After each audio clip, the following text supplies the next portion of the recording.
Olá, boa noite. Antes de tudo, deixa eu começar me apresentando. Eu sou Isabelle Tonson, sou psicóloga e é um prazer estar aqui com vocês conversando um pouquinho sobre esse assunto tão importante, falarmos sobre família, porque para nossa felicidade ou infelicidade, todos nós nascemos e viemos de uma família e esta família que temos influencia quem somos, nossa visão de mundo e, enfim, influencia muito de nós, né? Por isso que é importante conversarmos sobre esse assunto. Mas o que seria família? Tradicionalmente falando, família seria aquilo que surge a partir da relação de um homem e uma mulher que decidem se casar, se unem através de matrimônio, tornam-se esposo e esposa. Desta relação existe a possibilidade de reproduzir-se, nascem os seus filhos e formam ali uma família, pai, mãe e seus filhos. Uma família nuclear, uma família tradicional. Porém, nós estamos sempre passando por transformações sociais e ao longo do tempo, essas transformações trouxeram também novos arranjos familiares. Atualmente nós conseguimos ver outros arranjos para além desse que já citei, né? Conseguimos ver famílias de casais que são divorciados e se encontraram, formaram uma nova família, famílias de netos que são criados por seus avós, famílias de sobrinhos que são criados por seus tios, famílias monoparentais, que são famílias que são formadas por um dos pais, né? O pai ou a mãe e seus filhos, sejam biológicos ou filhos adotivos. Famílias que não compartilham de nenhum laço consanguíneo, né? Que são famílias puramente afetivas.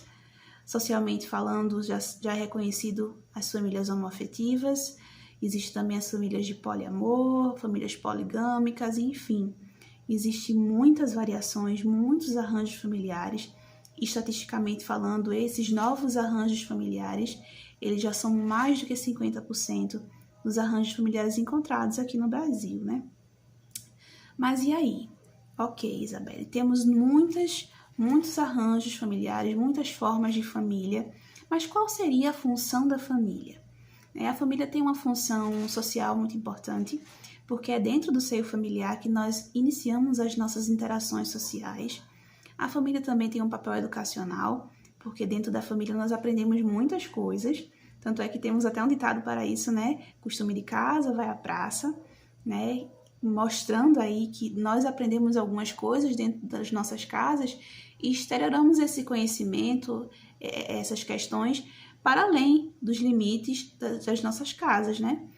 E ali vemos o papel educacional que a família tem. A família também tem um papel econômico, a família tem um papel emocional, psicológico muito importante, porque na família espera-se, né? Pelo menos se espera isso, que sejam supridas algumas necessidades que temos enquanto humanos. Na família que nós deveríamos suprir as nossas necessidades de amor, de pertencimento, as nossas necessidades de autoestima, de valorização.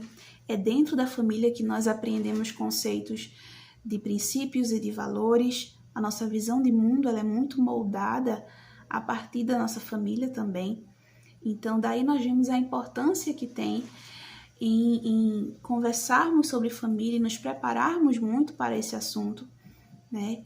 Muitas vezes nós vemos algumas famílias que enfrentam problemas e é muito comum escutarmos assim, fulano tem uma família muito desestruturada. Mas eu quero te falar aqui que família desestruturada não existe, porque para o bem ou para o mal, cada família possui uma estrutura. Pode não ser a ideal, mas estruturada ela é, né? Mas e aí, Isabelle, se não é uma família desestruturada, como é que a gente chama essas famílias que são cheias de problemas? Chamamos de família disfuncional, que é uma família em que as necessidades materiais, sociais, psicológicas, emocionais não foram supridas de maneira adequada, dando aí uma margem para muitos problemas, né? E se existe uma família disfuncional, existe também uma família funcional. O que seria essa família? A família perfeita? Não. Até porque família perfeita não existe. Para além dos comerciais da televisão, né? Não existem famílias perfeitas. Mas o que seria uma família funcional, então?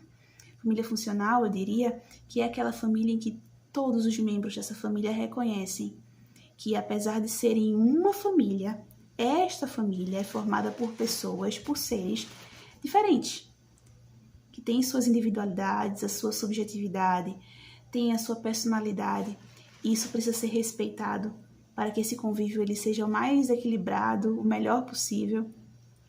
Numa família funcional, as figuras de autoridade entendem que existe uma diferença entre autoridade e autoritarismo, né? Isso precisa estar bem definido para que não cause problemas. Dentro de uma família funcional também é importante entender os limites que precisam ser colocados e entender que limite é uma coisa e limitar o outro é uma coisa totalmente diferente. Sim, limites precisam ser estabelecidos para que as relações elas possam fluir da melhor maneira, porém, nós não podemos limitar o outro, e muitas vezes isso ocorre dentro da família.